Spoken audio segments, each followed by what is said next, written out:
right, ladies and gentlemen, episode 9 of the Bardi Shop. I'm here with, once again, Bobby Nardolillo. Bobby, how you doing today? Very well. What's up, I love this guy. I was so excited all week. I couldn't sleep for 2 reasons. I have IBS, and I knew Bobby was coming on. So it's been a busy week. So I wanted to have you back on the show today because this goes back to when you married us in 2000 and what year did I get married? 2012? Mm-hmm. I'm gonna have to edit that out so I don't get divorced this weekend. You're a big guy, and you were big. You had like the beard at that point. You look like a hitman from the Gambino crime family. It was fantastic. But then you went into politics and you dropped a dramatic amount of weight. Mm-hmm. Tell me a little bit about that. What changes did you make to go from? And you were strong. Like you were a strong power lifter almost. Talk a little bit about that and how you made that change. So I've always really enjoyed the outlet of being able to go to the gym and exercise and let that all out. And the constant thought process of getting stronger and stronger and stronger, it also goes in conjunction with, for some reason, the stronger you keep getting, the more you keep lifting, the heavier you keep. Oh, you're hungry. The hunger just kept going. So the leanness of my body type just became non-existent, and I just had a more stockier frame. Strong, yes. I set strength goals to do certain bench press goals and things like that, and then I said to myself, I fell into the interest of public service in terms of politics, and just that whole frame, and optics is really a lot. You want to be extremely approachable. So I started to wean away from the heavier weights and did more calisthenics, which are extremely boring, effective, but boring. Yeah, I'm not a big fan. And I was able to eat differently in terms of, a higher protein and a lower carb. And it worked. It worked. I dropped a tremendous amount of weight, but I found that it was stressful because I'm measuring foods and I'm doing things that I never did before just to get it right. Yeah. Plus, it's a science. You treat your body as a structure that you want to appreciate in terms of what you want to get out of it. It's like a second job. The prepping, the measuring, it's a lot. It was too much for me. And my wife was great because I don't cook or do anything like that. Same thing. So she was like, all right, what are we looking at? Lean proteins? Are we looking at steaks? Are we doing brown rice? Are we potatoes? Blah, blah, blah. But she would set it all up, and it was a grab and go, which is totally a blessing, thank God, because otherwise I don't really know. It makes a huge difference. So I ended up losing the weight, keeping it off for quite a while, and towards the end of my term politically, I started going back to my old ways a little bit. Yeah, it's natural. And it is, because I didn't personally think, and it could be for folks who do that maybe competitively or just like that way of life, it wasn't sustainable to me. I couldn't do it anymore. I stressed out, freaked out, and said, my reset isn't resetting the right way either, but you know what? Pasta, pizza, things that I enjoy, they became part of the day-to-day again, and all of a sudden I'm putting on a ton of weight. And it wasn't uncommon for me to put on 50 and take off 50. Yeah. I knew how to do it, but as I got older, I'm 40 now, it was harder. It really was. It does get harder, yeah. It really was. You really have to start to count everything. And about 4 months ago, my younger brother, and him and I are very competitive. Mm-hmm. We would never say it to each other. He's 5 years younger, but he's doing this fasting. And I'm watching him, and it's melting. He's a smaller frame. Mm-hmm. He's a littler frame than I am. You're talking about Ryan, right? Ryan, my younger brother, yeah. So he started doing it, and I'm like, wow, this is really dramatic. Off. And then once he had maybe 35 off, I'm saying to myself, now I'm really the bigger brother. I said, this is not going to work. So on the sneak, I started doing it on my own, and you don't want to necessarily tell people you're dieting or doing. You want to hear it. Hey. Oh, absolutely. Hey, you look good. All right, I get it. So because you're constantly looking at yourself in the mirror, if it's not doing your hair, me. I don't have that issue. Brushing your teeth, whatever it is, you're constantly. You don't notice it. You don't notice. So not noticing, you want to hear a little bit maybe from the outside, people you haven't seen in a while. It motivates you too. Just to have people see, notice the change you're going through. Yeah. It fuels, at least for me, it fuels me. All right, cool, I'm on the right track, and you just want to push it a little bit harder.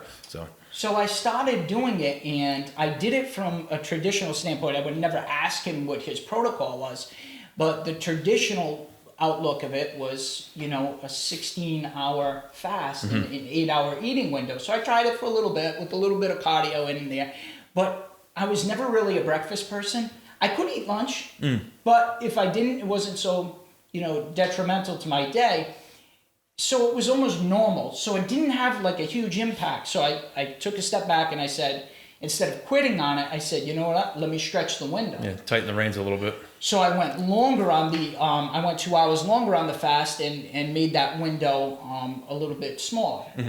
So in that window, like anything, if you're watching what you're doing, you're filling it with good things. And I had to figure out where I needed to be calorie-wise, but more kind of that balance of protein and carbs. What worked for my body at 40 didn't work maybe when I was 30 or in my late 20s.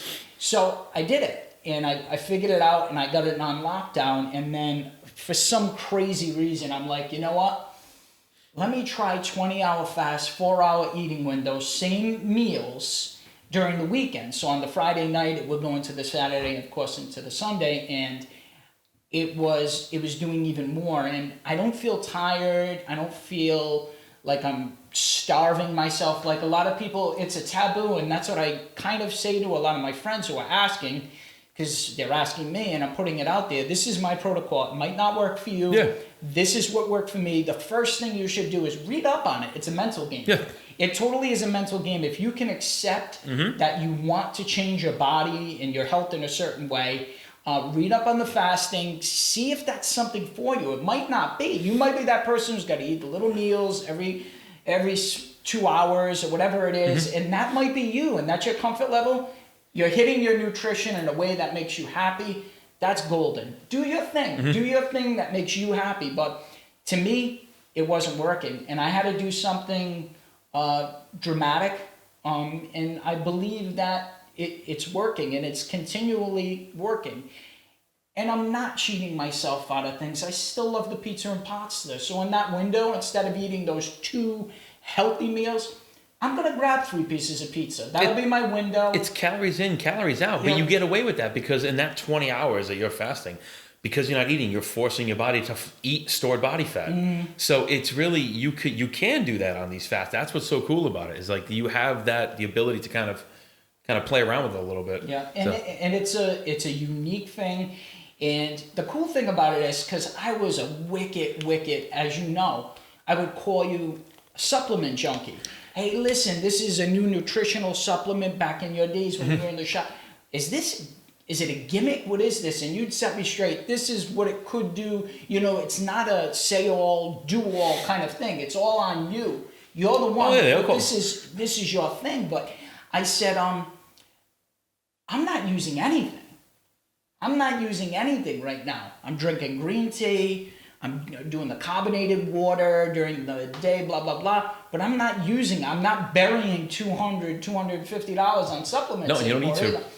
And it's kind of like your body has created something on its own, and it's working. And I'm not afraid to say, this is what I'm doing, and, it works. I'm not anymore. Where before I would say, you'd be a little standoffish, like when I was big and I was lifting, of course I was doing it naturally, that people would come up to me and be like, oh, you got to be doing something, you got to be, and I would be like, no, not really. I just eat more than probably 2.5 people do. Well, that was, see, when I had the store, the biggest obstacle people had was eating, whether it's building or losing. I mean, I have guys come in the store, I can't put on muscle. All right, well, give me a breakdown of what you eat throughout the day.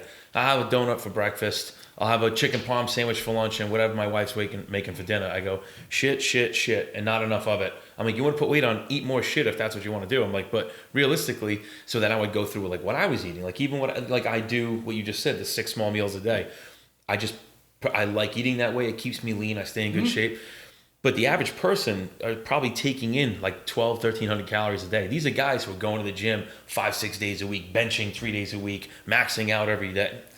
Dude, you are not supporting yourself whatsoever. So when I used to tell people, here's what you need to do. This is it for your goals. Here's how you got to feed yourself. The eyes would pop out of their head. They couldn't believe him. I'm like, yeah, that's kind of what it takes. So, Yeah. so they go around accusing everybody who is making progress. Oh, you must be on something. Oh, you must be doing drugs. No, you eat a lot, you eat a little, and you train and you kind of feed yourself accordingly. People never got that. That was the biggest thing. And that's why the supplement industry is like, what, 32 billion or something like that. But it does so well because everybody thinks, I could take this pill and I'm going to put on 20 pounds of muscle. No, you put on about 4 pounds of water weight. It'll feel like muscle. Your t-shirt gets tight for 12 weeks and then it goes away afterwards. So yeah, it's all perspective. Just align your eating with what your goals are, what you want to look like. And that's what people do wrong constantly. So, and something I was learning is it's more of what you're doing outside of the gym Oh God, yeah.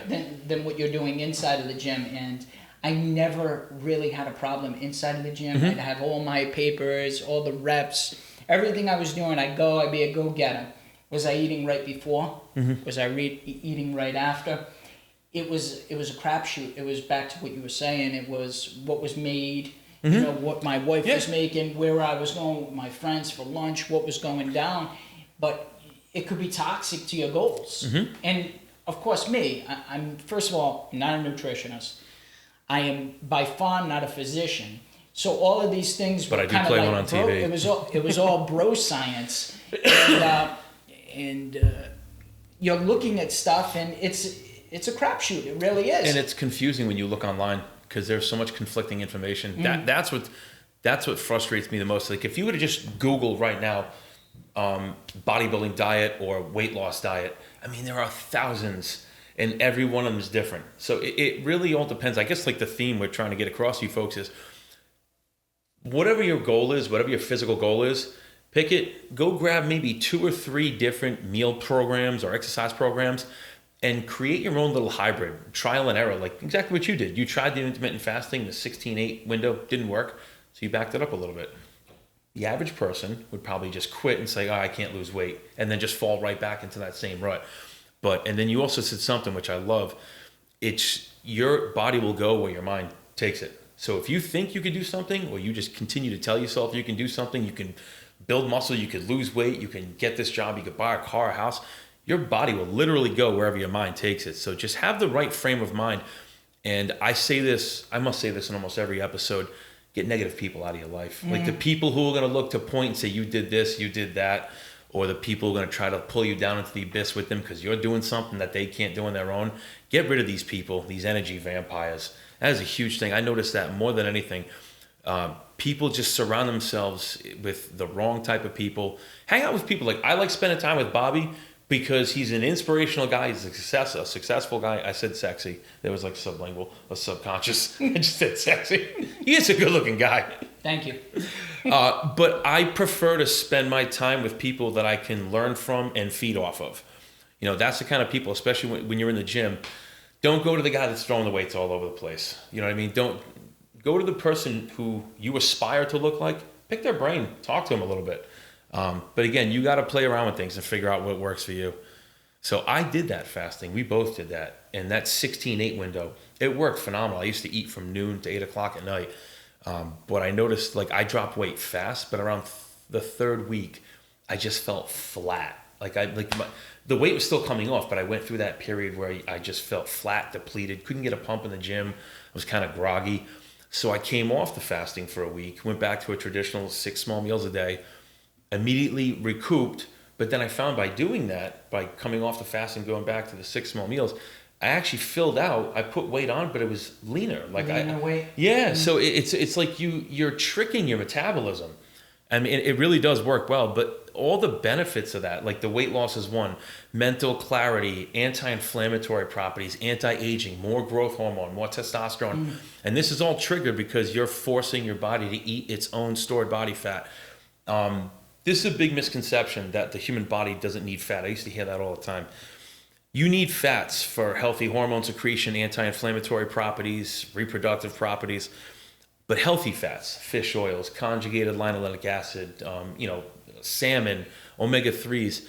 What you don't need is the shit you get from, like sausage, bacon. I mean, you could do bacon if you're. It sounds so good. I know. I'm getting hungry as I'm talking about it. It sounds so good. But it's hard. So like today, it's Super Bowl Sunday. we're having people over the house tonight, so I'm purposely going low carb last night and today because I know I'm going to eat a lot of food later. You can hang around afterwards. Pulled pork sandwiches. Strong possibility. So there's a lot of good food coming. Strong Oh, possibility. Brianna made a Heath Bar trifle that's downstairs too. I'll just wave at it. I'll just do the wave. So if it falls, but you know what I mean? You can afford to do that. If you're doing everything right throughout the week, give yourself like that one night, because I don't know about you, when you do that cheat meal, you almost get like a food hangover. I get like I feel almost tired, like shit the next day. A little bit. I lag a little bit. I don't overindulge like with the pizza. I enjoy the pizza, pasta, of course, but more the pizza. I do feel a little bit. I'm disappointed. I got to tell you, because of course it is a mental game, and you're saying to yourself, did I throw myself off? Yeah. This and that. I never really wake up heavier. I wake up heavier on my mind. Oh yeah. My mind is like, all right, how do I reset the protocol? Did I screw myself up? And it hasn't happened yet. So I can have that hesitation and thought and say, okay, I'm still on the path. Everything is still good, but I don't do it all the time. Mm-hmm. Like I might crave the pizza once a week, and I'll say every other week I'm gonna grab some. I totally am, because I'm not gonna neglect myself. And I like a drink every so often. Mm-hmm. I offered him tequila before we started. He said no. Just throwing that out there. Or to the point, you shouldn't. This should become more of a lifestyle. It shouldn't be something that's temporary. So if you want to continue the course of a new healthier you per se, once you find that science that fits you and it satisfies your body type and your body future outlook, stick with it and just understand. And if you do fall off, don't necessarily get down on yourself. Say, all right, I wiped the board down. Here's the game plan. Day after, here I am, and I'm not going to quit because I took one or two, or you go on vacation. Oh, yeah. Oh, I'm going on vacation. Well, when I had started this protocol at the beginning, it was through the holidays. Oof. Nobody was hurting more than me, and I'm saying to myself, wow, this is really not the time to do it, but in my heart and in my body, couldn't take it anymore.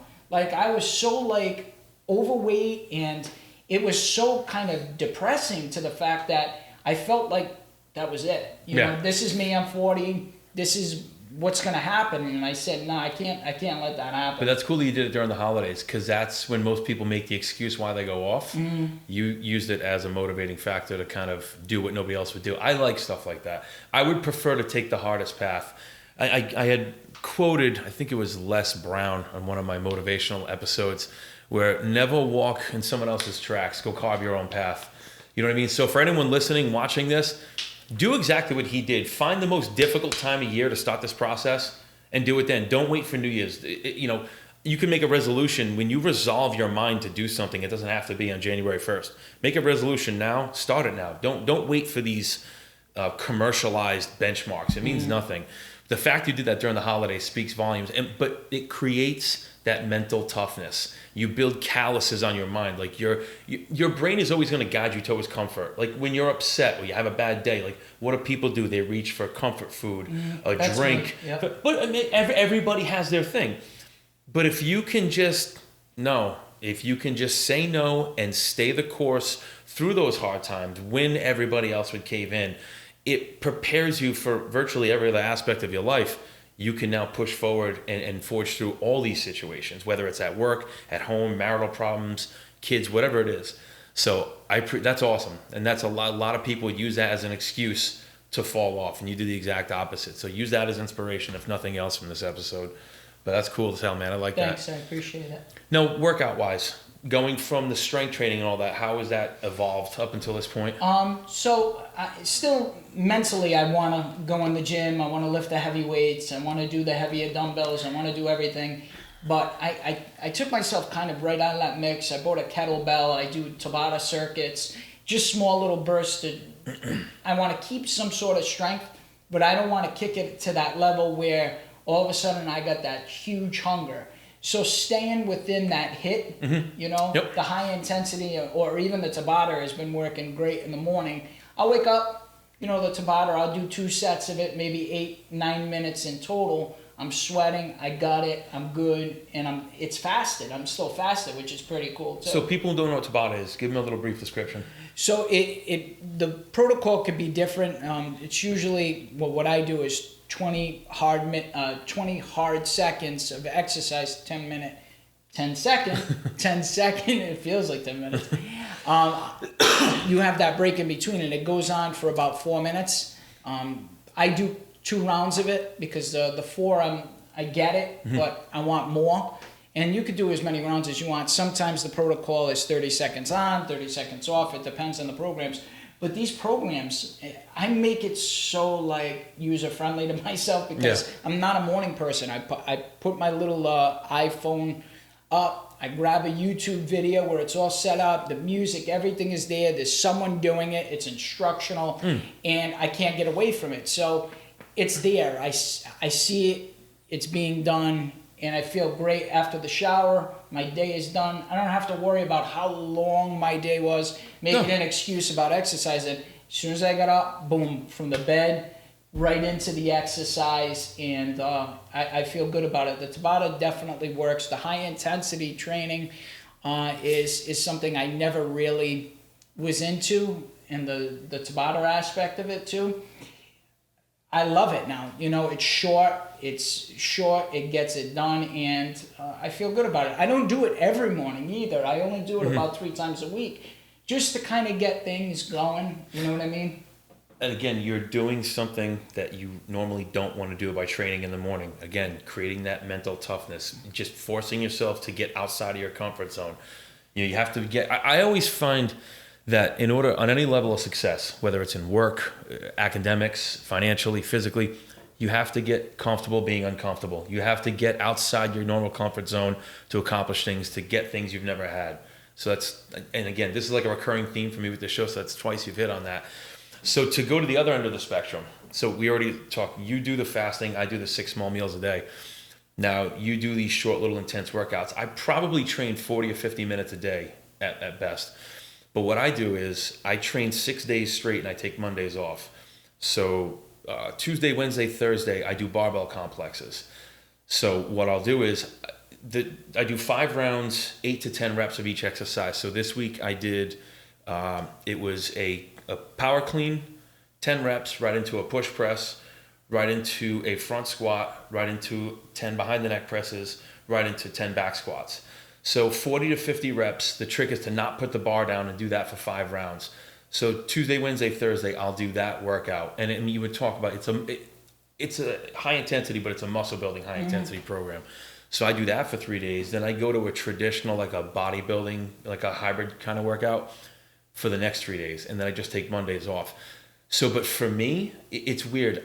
I need to lift weights. I don't know what it is, but I have to vary everything. So every 2 to 4 weeks, I completely wipe out my routine and I start from scratch. But we have completely different training and eating styles. But I know I'm hitting my goals physically. I'm getting my food in. You're doing the same thing. So this is like the perfect example of 2 completely different ideologies, but based on what we're doing, we're both seeing the results what we're looking for. And if I were to use my nutritional path and try your workouts, I don't feel as if I would be able to get through them. You probably wouldn't recover, yeah. Yeah, I wouldn't be able to do that. So everything, it's a science, like you're saying. You're taking your goals and you're feeding your goals with the nutrition that suits it best.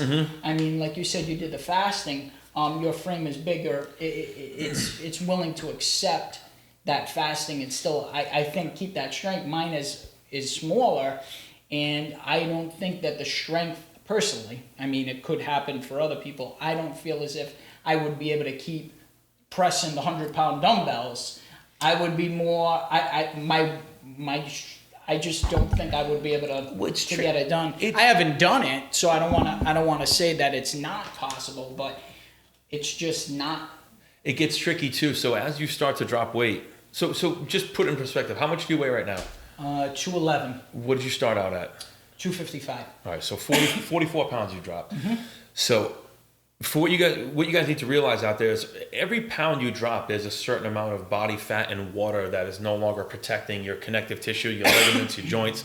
So that strength that you can normally derive and have all that excess substance around your joints, it starts to go away. So you could probably still push the weight, but you're more susceptible to tears, pulls, strains.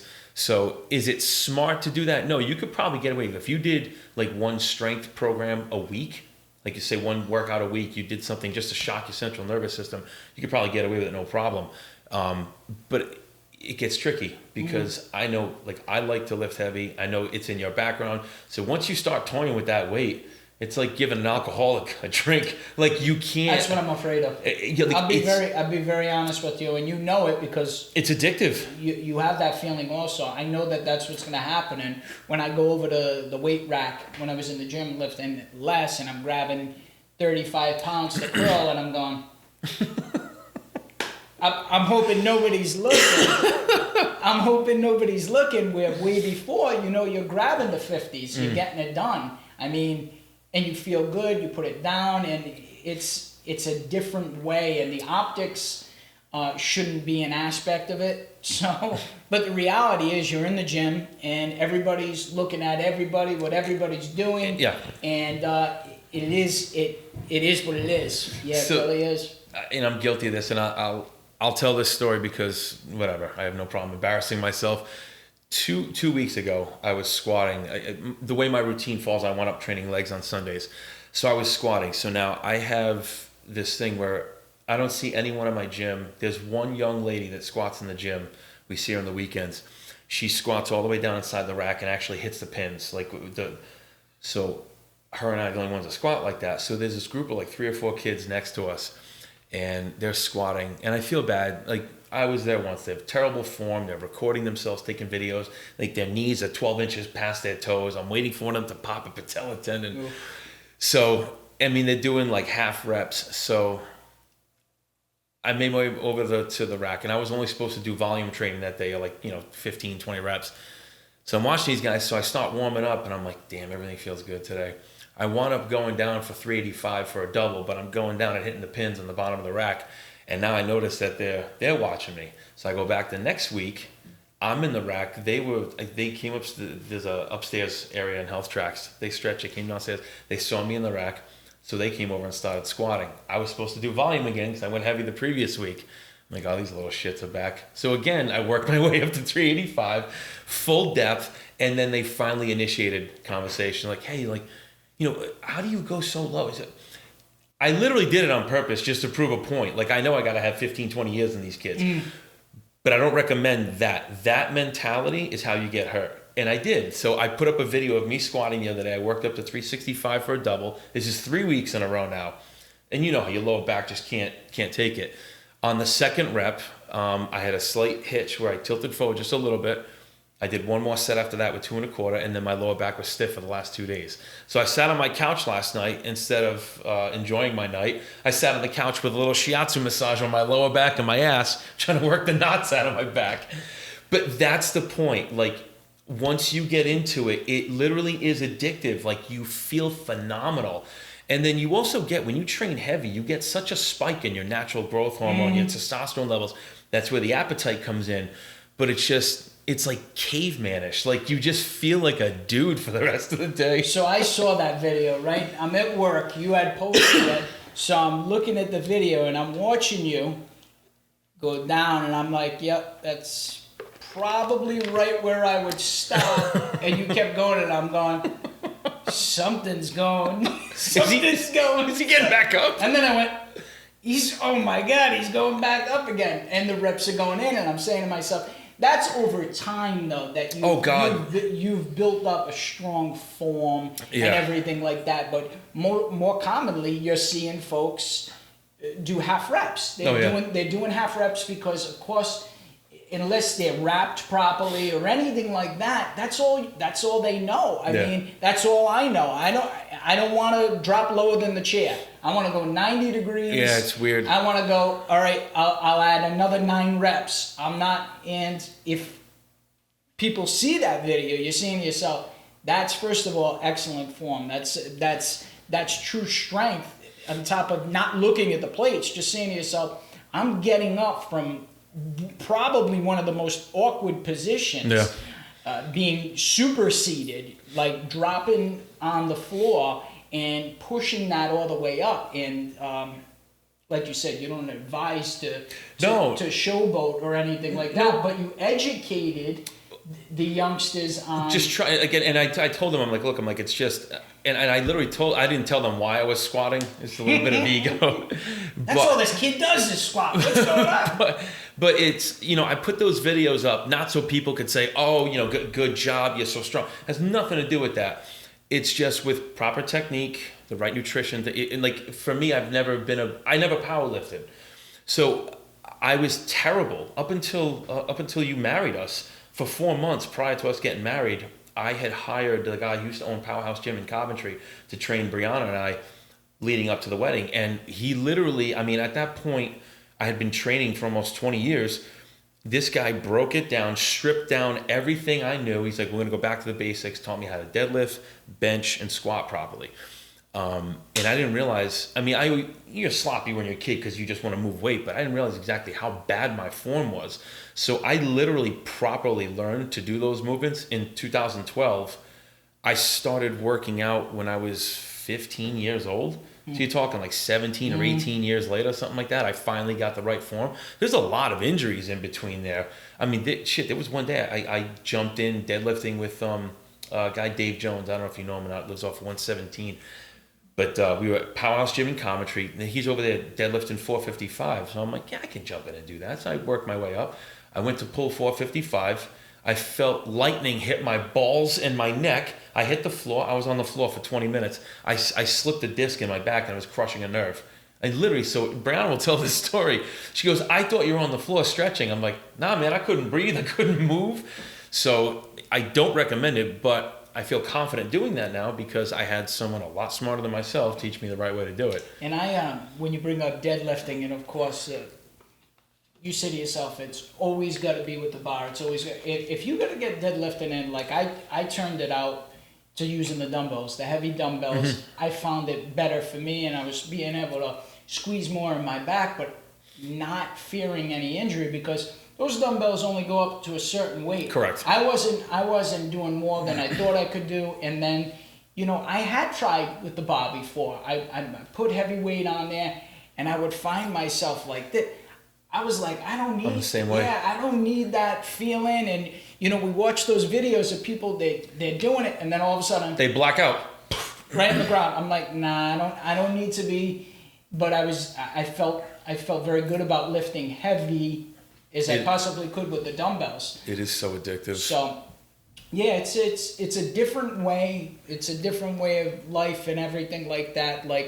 And the other thing is, I want to be a good example to my son too. I want him. And that was going to be my next question. And he's 16 years old now, so he's starting to do more of a calisthenic routine. A tremendous amount of burpees, like that. That's like probably. That's insane. I'm terrible at those.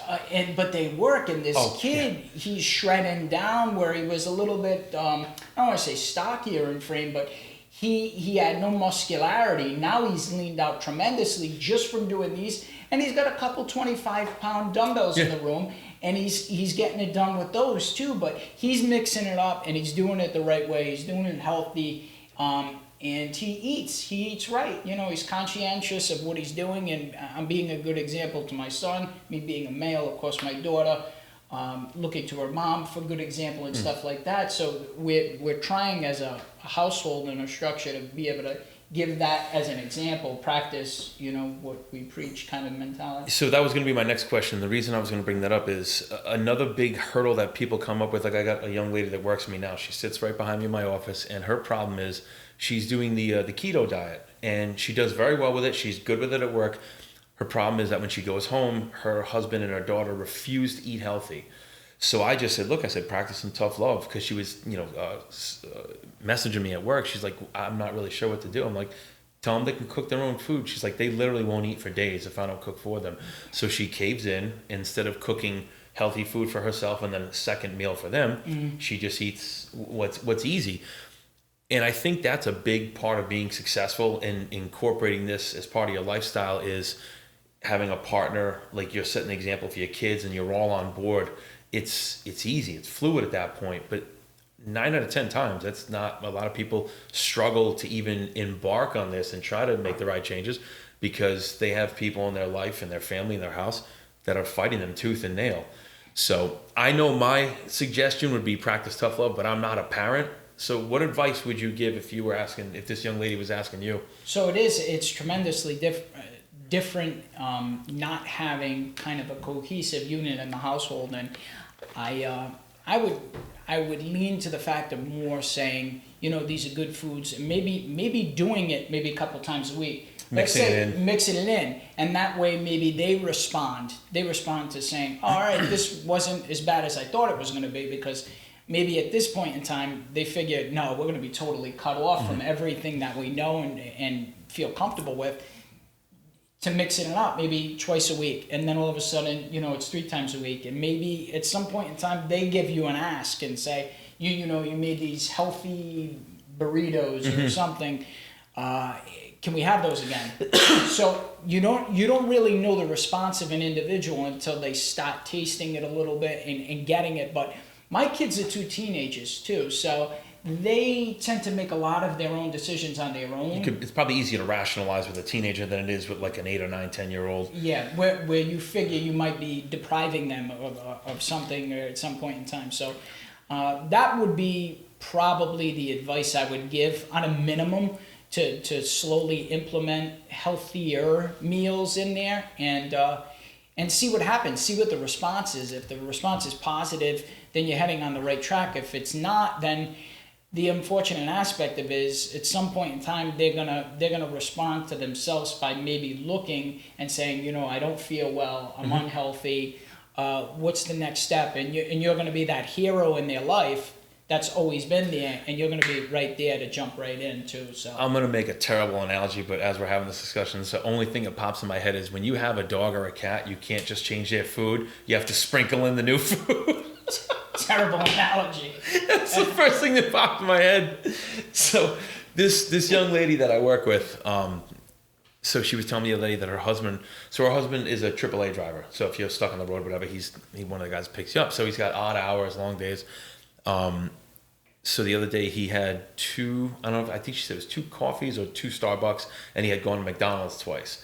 And she said that when he came home, he's just complaining that his stomach is killing him. He feels like shit. And she's like, look at what you ate and drank today. So my advice after talking to you as a parent and then kind of replaying this over my head the last couple of days, I would say maybe if, as uncomfortable or as inconvenient as it might be, if she continued on down her own path separately, maybe by seeing her physically change and see her body change and her mood and her self-esteem and all that change, maybe they'll catch on and say, well, I kind of want to be that way too. So again, lead by example maybe. And the optics is always everything. Even if it's a slight glance of change of mom or dad and how they feel, or more specifically how they look, if your body is changing, you feel different. You act different. Okay, there's a lot of positive exuberance. Yeah, you carry yourself differently. You do. So everything is subject to a person's emotional availability to accepting. That's really what it is. So if you're ready and you're emotionally ready for something, because that really is it. You're with yourself. You're married, I'm married, but we're not with our partners 24/7. We're with ourselves 24/7. So we're in our own head 24 hours a day, 7 days a week. So you have to be mentally prepared for what you're putting yourself up for. So that's kind of where kind of, I don't want to say I ever give advice. I say here's my example of what I'm doing and what's working. And I've accepted it. I look at food now, which I never really, even through the whole process, and go, is this nutritional value? Is there something here? Is this just more of a mental and like an emotional decision? Yeah, to do this. Is this satisfaction, that's going to be worth it in the long run? So, and that's what I did. I mean, it's not easy. It's a day-to-day thing. It's a grind. It's like everything else, because like, I don't know about you, like, I wake up out of 7 days in a week, probably half, if not more than half of those days, you wake up tired. Like, it's a grind to get up and to do your exercises. to eat your food. There are some days that you just literally don't want to do it. But what I've found over the years is that if you can persevere, push through, and get through the first couple of tough decisions in the first few hours of your day, am I wrong? But doesn't the rest of the day just kind of skate by? Like your brain knows at that moment, like, all right, this guy's not giving in, and it stops seeking comfortability and it starts to roll with your punches. Yeah, I do agree with you. Some sort of that more during the winter time because I'm doing it now. Then I want to see how my attitude is towards the summer. But during the winter, I wake up, you're tired, you don't want to do anything. It's cold. It's cold, and I find that I want more of those comfort foods during the winter. Yeah. I just think about it because, during the summertime, I could do 6 or 7 burgers without buns. Yeah. Or barbecues, we can get it done. But during the wintertime, with the holidays, like we're saying, it's wow. Everything is coming from different angles. So, and your circle is really important. I know you had mentioned, people you surround yourself with. I don't want to say that they're negative. It's just we're all traveling on this highway, all different lanes. I don't ever want to put myself in their lane of travel again because I've been there and I'm not happy. But what I want to do is when I'm traveling in mine, be that example. And maybe that's piggybacking on what you said, being the optics of it is very important. So, and it's exciting. It's exciting knowing that you have full control over yourself and it's not just madness. It really isn't like I'm going to jump in the car and be like, oh, I'm hungry. First place I'll stop. First thought in my head. It's not that. It's all right. I got a game plan. I got chicken and lentils. My fast is over at this time. And I get it. This is when I'm going to do it. And I have a very successful window and thought process and a plan. I think having a plan is super important, especially I'm still at the new part of this. I mean, I'm not even a half year into this. No, and at some point your body will start to adjust to the adjustments you've made. So it's like a football game. You go into halftime, you make adjustments, you come out, you regroup. So your body will eventually. And I think for you, when you see things start to slow down, that's when you may have to go back to like the traditional 4 or 5 small meals throughout the day just to shock your body for 10, 12 days, and then you could probably go right back into it. But you touched on something which I think is fantastic, is having a plan for every single day, getting up every day. Like I keep a day planner, notebooks with me. So I know precisely for the next 24 to 72 hours, I know exactly what I have to get done. What my meals are already packed, laid out. So I usually plan 3 days in advance. And if you're not doing that, you're literally setting your day up for chaos because you're going to wake up, you're not going to have a good meal, you're not going to work out, so you're already behind the 8 ball. You go to work, now you're hungry, you're unmotivated, you're probably irritable because you didn't eat food. You're doing a job that 9 times out of 10 you don't want to do in the first place. And then everything just spirals from there. So I think by having that consistency, that structure, that schedule, I think it's a lot easier to live your life that way. I mean, it takes a couple of weeks maybe to kind of figure it all out and see what works for you.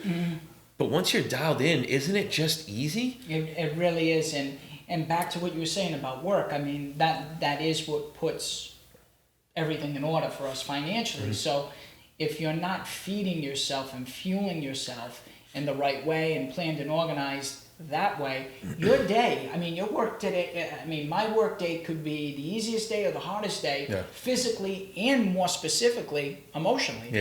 I mean, the funeral service is extremely emotional, and I'm an emotional leader. So, I take a lot of that feelings and sadness with me, and, sometimes you don't want to rely on food to satisfy that situation. So if you got to grab and go like that, if you have a healthy snack or something, you have your outlet because your work day could throw all kinds of curveballs at you and you have to reset and properly put yourself in the position where you're successful professionally, not just personally in your health too. No, and I think everything we're discussing now creates mental toughness and the ability to adapt as things around you are changing and coming at you. So by forcing yourself to get up early, train in the morning, eating foods you're not accustomed to, forcing yourself to do the fast, all of this is going back to creating mental toughness and stability. So when life happens, God forbid someone you love or know is in a car accident or something happens at work, whatever it may be, I find that I'm more calm in all these situations now. I don't know what the correlation is. I've never actually examined it. But anytime things go wrong, I'm usually the one that's kind of like, all right, let's just figure it out one step at a time. I kind of just handle these things now the way I handle my day, my progression from the time I get up. It's weird. It forces your brain to think in a calm, systematic manner. And it really does trickle over into every aspect of your life. You're mentally prepared. You're emotionally organized and mentally prepared. That's really what it is. And no matter what is thrown at you, I mean, the worst thing in the possible world that could happen to you, you know, you've accepted it and you're prepared emotionally and for those around you. I mean, folks who aren't like that or are very fragile are looking for a structure and an individual of strength to be able to turn to and say, all right, I can lose my crap right now, for lack of better words, and I know I got that phone call of a good friend, a good relative, to say, all right, reevaluate my situation, help me out. These are things that are going on, and I mean, in an Italian family, I could speak for my family that if something goes on, all right, we got this for you. We'll help you with bringing the kids here, or what can we do? What can we do? Kind of, and there's everybody on every different level emotionally out there. So I like being, as you said, a person that is emotionally prepared and mentally strong to be able to help people, even if I'm in the situation that they're in at the same time. So, yeah. So if you had one piece of advice for someone out there it's February 1st, we're in the new year, everyone's got their New Year's resolutions, someone who doesn't have any of this stuff set up yet, what would your advice be for like step 1, 2, and 3? What would be the top 3 things you need to do to start to organize and really change your goals in your life for 2020? So setting the goals is very important, because you don't want to put something out there that's easy to obtain, but you don't want to put something out there that's near impossible. You want to set a goal for yourself, which I have mentally done, and I've seen a past person of myself, and I said, this is where I need to be. This is where I was most happy, physically, emotionally, and my health was on point. Setting an obtainable goal is very important, and then from there, you have to look how you're going to get that done. Well, what am I looking at? Is it more exercise? What type of exercise? Is it better nutrition? Which 9 times out of 10 really is that really is what it is. And how do I get that done? All right, so now you know. And then the third part is, how do I implement this in my life? Because your life is already set up. You have a schedule for your life, be it work, children, obligations. You have to take now all of these things and put it into your life. That way it flows, because you don't want to fall off. You want everything to flow, and you want that success to happen. It won't happen overnight. It won't happen at a fast scale. To me, is perfect, because then it becomes part of your life and it becomes part of your lifestyle. So that would be the 3 points that I would probably, and that's what I'm doing now.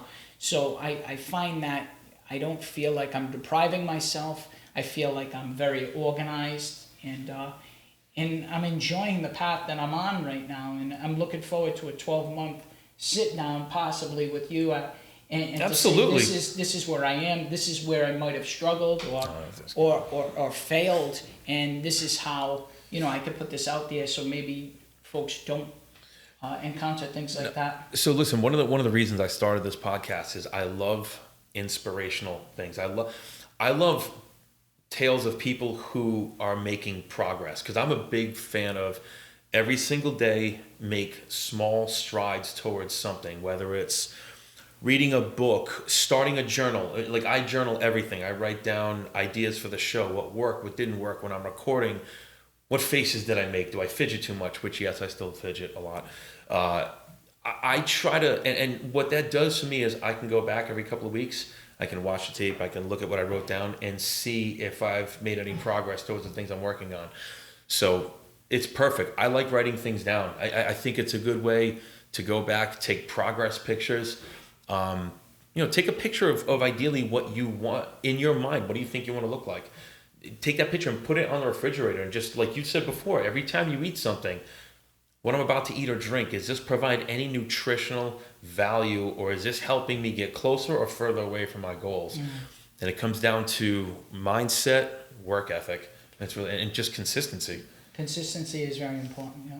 And that's just be prepared that life is going to intervene, things are going to happen, but it's having these systems set up and in place will kind of catapult you past all these obstacles. So, Bobby, thank you so much. It was a pleasure. Always a pleasure, my friend. Thank you so much. And so that's episode 9. And don't forget to, I'm doing another thing. Give us one of those. Like, subscribe, and share. Should I do it with you? You want to do one? All right, ready? 1, 2, 3. See what I did? No, I got the finger. All right, I'll get the finger. 1, 2, 3. So what I did last night, I get these little cuts in the top of my fingers. I did that last night. I immediately started bleeding. Guys, thank you so much for watching. Please don't forget to like, subscribe, and share the page. And stay tuned, because we're going to do an episode on animal cruelty, laws, legislation, and what I would like to do to these people if I can have 5 minutes alone with them. Thanks so much for watching.